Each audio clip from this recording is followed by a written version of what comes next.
The UK's fresh produce trade body has written to the Prime Minister, Andy Burnham, asking him to scrap proposed border checks on fruit, veg and flowers, which it claims could cost the industry £300 million. The controls are included in the reset of our trading relationship with the European Union, currently under negotiation. But the checks for pests and diseases would affect imports to the UK from outside Europe. The chief executive of the Fresh Produce Consortium, Nigel Jenney, says around half of the fruit and veg which comes into the UK is from those countries. In recent years, the UK government has set its own border strategy, and that therefore means, based on our own UK scientific evidence, there is a minimum amount of checks at the UK border because it's been proven they're not necessary. That is fundamentally different to what happened when we were members of the EU, and is likely to fundamentally change if we become part of the proposed reset as currently proposed.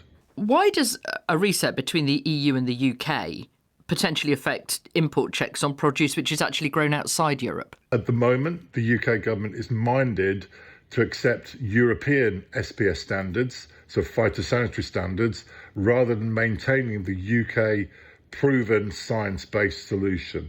So in other words, what we find is those standards are different. If I give you one example, citrus, there's no checks on citrus coming to the UK for UK consumption at all at the moment.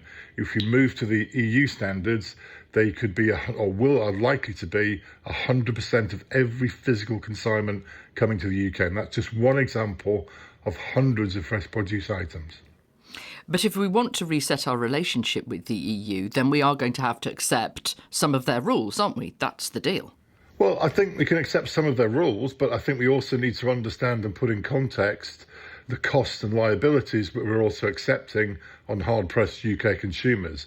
The reality is the reset agreement does allow things to be exempt from the checks we're talking about, and for the last 5 or 6 years, this is a position that we've adopted in the UK.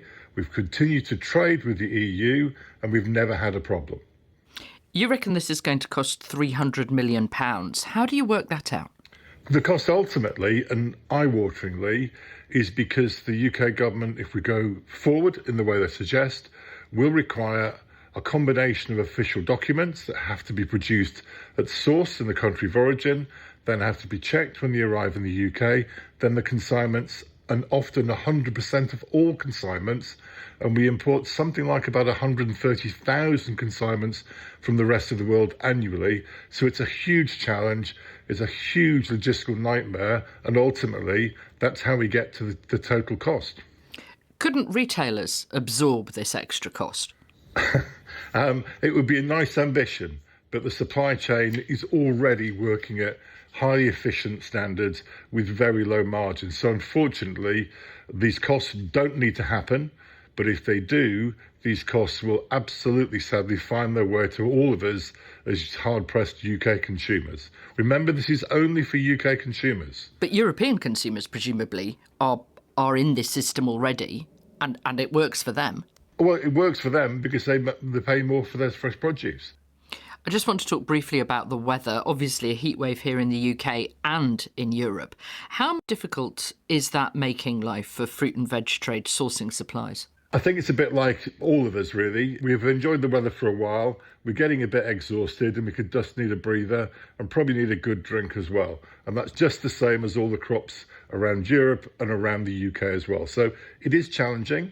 And I think depending on the crop type, whether that's longer maturing crops such as root crops or shorter maturing crops such as salads or brassicas, there will be perhaps peaks and troughs in supply, but the industry is doing its best to manage that wherever possible. But at the same time, that reinforces our argument that we need, in these times of challenge, we need an alternative to have more closer relationships, not just with Europe, but with the rest of the world, so we can feed the nation.